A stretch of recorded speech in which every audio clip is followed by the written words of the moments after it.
bird's nest now. Now it's actually from Star in the Bar. So it's instead of coming into your hop straight away when you get out of the Star in the Bar. So I'll show you what I mean. We're going to go back up into our Star in the Bar.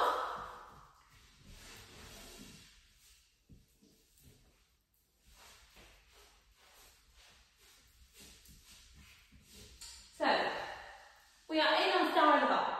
You want to have your hands at the bottom.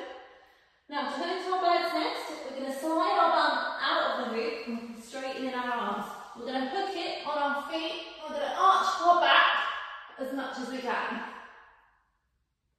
So this is your bird's nest.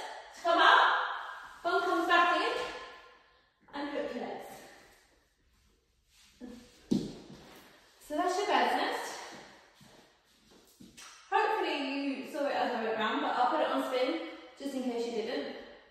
So you're hooking in this part of your ankle, so the front of your foot, but on your ankle. You're hooking both feet around the hoop, and you're pushing your hips forwards, making an arch in your back. So this is quite a lot on the hands, so just be prepared for that. Once you slid your bum out, it's all in your hands. The feet are just helping you to make that arch in your back. So, once you're comfortable with that as well, you can point your toes on the hoop, but we might be a few steps away from that at the moment. So I'll put it on spin so you can get full rotation of what it looks like.